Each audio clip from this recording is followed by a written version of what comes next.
Hello দর্শক বন্ধুরা, chilli chicken তো অনেক খেলেন, এবার একবার চিলি সোয়া খেয়ে দেখুন। সত্যি বলছি, মুখে লেগে থাকবে। তো চলুন আর দেরি না করে চটপট শুরু করা যাক। প্রথমে নুন দিয়ে বয়েল করা সয়াবিন, নুন, হলুদ, জিরে গুঁড়ো, রসুন কুচি, আদা কুচি, লঙ্কা কুচি ও রেড চিলি সস দিয়ে মাখিয়ে নিতে হবে। ভালো করে মাখানো হয়ে গেলে অল্প কর্নফ্লাওয়ার দিয়ে ভালো করে মাখিয়ে নিতে হবে। বন্ধুরা, এটা ভালো করে মাখানো হয়ে গেছে। এবার গরম তেলে সোয়াবিনগুলি লাল লাল করে ভেজে নিতে হবে। সোয়াবিনগুলি উল্টে পাল্টে ভেজে নিতে হবে। সোয়াবিনগুলি বেশ লাল লাল করে ভাজা হয়ে গেছে, এবার এগুলো তুলে নিতে হবে। এইভাবে বাকি সোয়াবিনগুলিও ভেজে নিতে হবে। সব কটা সোয়াবিন ভেজে তুলে নিচ্ছি। বন্ধুরা, কোথাও যাবেন না, শেষ পর্যন্ত দেখতে থাকুন। এবার গোটা গরম মশলা ফোড়ন দিয়ে তাতে কয়েকটি রসুনের কোয়া ও বড় করে কাটা পেঁয়াজ ভেজে নিতে হবে।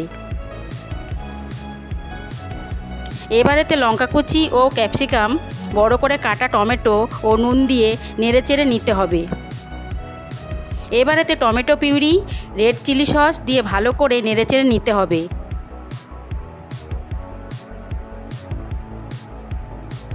এবার এতে গ্রিন চিলি সস দিয়ে পুনরায় নেড়েচেড়ে নিতে হবে।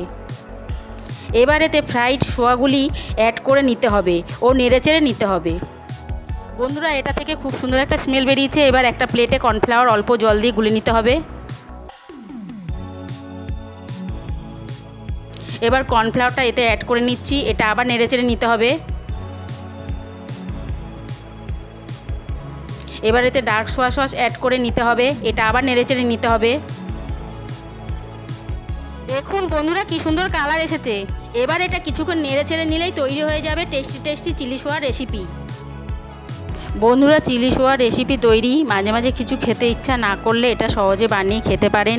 খুবই টেস্টি হয় এই রেসিপি। তো বন্ধুরা, কেমন লাগলো রেসিপিটি কমেন্টে জানাবেন ও চ্যানেলটি সাবস্ক্রাইব করে দেবেন ও লাইক করবেন। ধন্যবাদ।